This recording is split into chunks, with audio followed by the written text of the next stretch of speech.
Zee TV ప్రేక్షకులకి నమస్కారం. మన హిందూ సాంప్రదాయాలలో ప్రతి ఒక్క పండుగకి ఒక్కో విశిష్టత ఉంటుంది. లయకారకుడైన ఆ పరమేశ్వరుడికి ఈ కార్తీక మాసం అంటే ఎంతో ప్రీతికరం. ఈ 30 రోజులు చేసే నదీ స్నానాలు, జపాలు, పూజలు, ఉపవాసాలు, దానాలు ఇలా చెప్పుకుంటూ పోతే ఎన్నో ఉన్నాయి. ఇందులో ఏ ఒక్కటి ఆచరించినా ఆ పరమశివుడి యొక్క అనుగ్రహం ప్రతి ఒక్కరిపై తప్పక ఉంటుంది. కార్తీక మాసంలో ప్రతినిత్యం ఆచరించవలసిన విధులు. కార్తీక మాసం 4వ రోజు చవితి.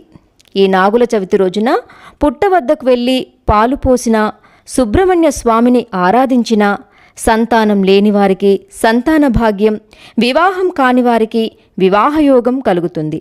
అలాగే ఆలయంలో పూజ జరిపించిన నాగదోషం కానీ ఎలాంటి దోషాలైనా తొలగిపోతాయి. ఈరోజు నిషిద్ధం వంకాయ, ఉసిరి తినరాదు. ఈ కార్తీక మాసంలో కార్తీక పురాణాన్ని పఠించిన, విన్నా ఎన్నో శుభ ఫలితాలు కలుగుతాయి. అందుకని మనము ఆ కథను విని తరిద్దాం. కార్తీక పురాణం 4వ అధ్యాయం దీపారాధన మహత్యము ఇప్పుడు తెలుసుకుందాం. వశిష్ఠుడు మిథిలాగరాధీశ పరిపూర్ణమైన పుణ్యాన్ని ప్రసాదించే దీపారాధన వైభవాన్ని వివరిస్తాను, శ్రద్ధగా విను అన్నాడు. దీపారాధన ఏ విధంగా, ఎక్కడ, ఎప్పుడు, ఏ ఆశయాలతో, ఏ కోరికలు తీరాలని చేయాలో వివరంగా చెప్పాడు. రాజర్షి కార్తీక మాసంలో గోపుర ద్వారం దగ్గర కానీ, శివలింగం ముందు కానీ, నదీ తీరంలో కానీ దీపాన్ని వెలిగించాలి. ఆవు నేతితో కానీ, నువ్వుల నూనెతో కానీ, ఇప్ప నూనెతో కానీ, ఆఖరికి ఆముదంతోనైనా సరే దీపాన్ని వెలిగించాలి. పుణ్యం కోసమో, ప్రసిద్ధి కోసమో, గొప్ప కోసమో, కోరికలు తీరడం కోసమో, దేనికైనా సరే తెలియక కానీ తెలిసి కానీ దీపాన్ని వెలిగించాలి. ఏ విధంగా వెలిగించినా వెలిగించిన వారికి దీపారాధన చేసిన ఫలితం లభిస్తుంది. దీపాన్ని పైకి ఎగదోసి వెలిగించినా సరే దీపారాధన చేసిన ఫలితం కలిగి తీరుతుంది. ముక్తి లభిస్తుంది, కోరికలు సిద్ధిస్తాయి. మహారాజా, పూర్వం పాంచాల రాజ్యాధిపతికి సమస్త భోగభాగ్యాలు ఉన్నాయి, కానీ సంతానమే లేదు. ఆ కొరతతో రాజదంపతులు ఎంతగానో కృంగిపోయారు. వారు అంతులేని దానధర్మాలు చేశారు, ఫలితం లభించలేదు. చివరికి రాజు గోదావరి ఒడ్డున తపస్సు చేయడం మొదలుపెట్టాడు. మహారాజు తపస్సు చేస్తున్న సమయంలోనే పిప్పలాద మహర్షి అక్కడకు వచ్చాడు. రాజు ఎందుకు తపస్సు చేస్తున్నాడో తెలుసుకున్నాడు. మహారాజా, ఈ కార్తీక మాసంలో జపతపాలు చేయడం కంటే నిత్యం చేసే దీపారాధన వలన నీ కోరిక సిద్ధిస్తుంది అని చెప్పాడు. రాజు వెంటనే తపస్సు మాని రాజధానికి చేరుకున్నాడు. శివప్రీతి కోసం అనేక పూజలు, పునస్కారాలు చేసి ప్రతిరోజు దీపారాధన చేశాడు. మహారాజుకి భగవంతుని అనుగ్రహం లభించింది. మహారాణి గర్భమును ధరించి 9 నెలలు నిండినాక పండంటి పుత్రుడికి జన్మనిచ్చింది. రాజదంపతులు, నగర ప్రజలు ఎంతో సంతోషించారు. రాజ్యమంతటా ప్రతి ఒక్కరిని కార్తీక వ్రతం ఆచరించమని హెచ్చరికలను జారీ చేశాడు మహారాజు. తన కుమారుడికి శత్రుజిత్తు అని పేరు పెట్టి అల్లారుముద్దుగా పెంచి పెద్ద చేశాడు. లేక కలిగిన సంతానమని గారాభం చేయడంతో శత్రుజిత్తు దుర్వ్యసనాలకు లొంగిపోయాడు. వేశ్యల వెంట తిరుగుతున్న కారణంగా అతడంటే అందరికీ అసహ్యం ఏర్పడింది.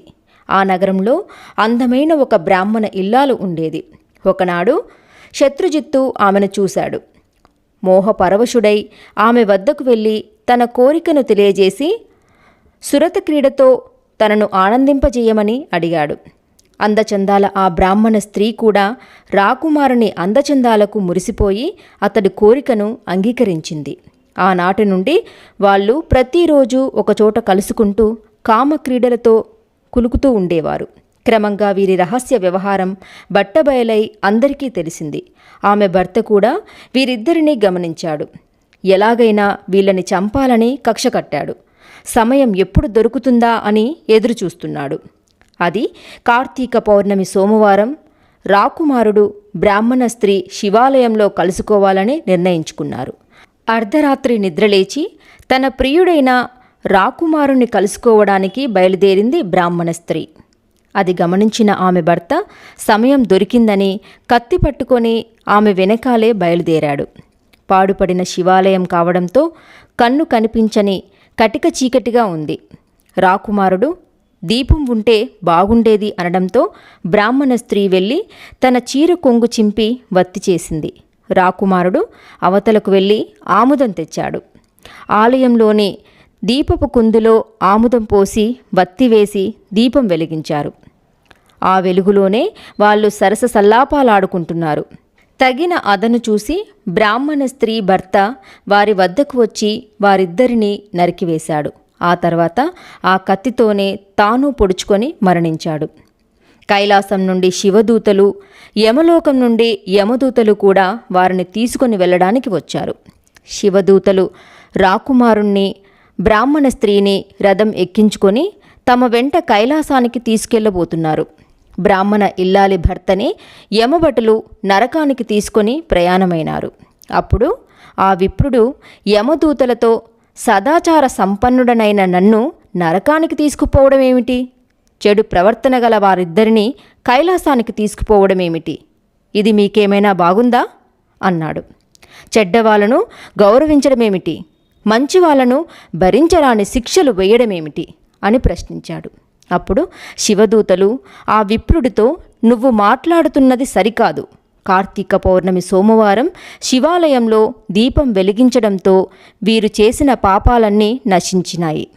పుణ్యలోకాలకు వెళ్ళే అర్హతను దీపారాధనతో వీరు సంపాదించుకున్నారు.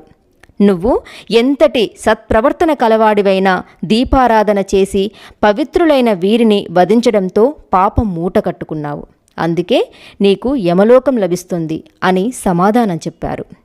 శివదూతలు చెప్పిన మాటలు విన్న రాకుమారుడు శివదూతలతో, అయ్యలారా, మీరు చెప్పిన మాటలను నేను కాదనగల శక్తి లేనివాడిని. కానీ మేము ముగ్గురం ఒకే సమయంలో శివుని సన్నిధిలోనే మరణించాము.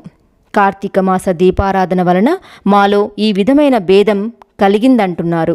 కనుక దీపారాధన చేయడానికి అవసరమైన నూనెను తెచ్చి శివ సన్నిధిలో దీపం వెలిగించిన నాకు దాని వలన లభించే పుణ్యఫలంలో కొంత ఈ బ్రాహ్మణుడికి నేను దారపోస్తాను. మా ముగ్గురిని శివ సన్నిధికి తీసుకుపోమ్మని చెప్పి తన ఫలితంలో కొంత బ్రాహ్మణుడికి దారపోశాడు.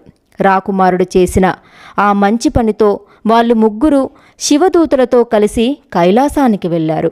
మోక్ష సిద్ధిని పొందారు. తనను చంపిన వాడిని కూడా రక్షించాలన్న రాకుమారుని మాటల వలన క్షమాగుణంతో దేన్నైనా సాధించవచ్చని తెలుసుకొని క్షమాగుణాన్ని అలవాటు చేసుకోవాలని గ్రహించాలి. 4వ రోజు పారాయణం సమాప్తం. ఈ వీడియో కనుక మీకు నచ్చినట్లయితే లైక్ చేయండి, షేర్ చేయండి. మరిన్ని ఆధ్యాత్మిక విషయాల కోసం మా ఛానల్ని సబ్స్క్రైబ్ చేయడం మర్చిపోకండి. సర్వే జనా సుఖినో భవంతు.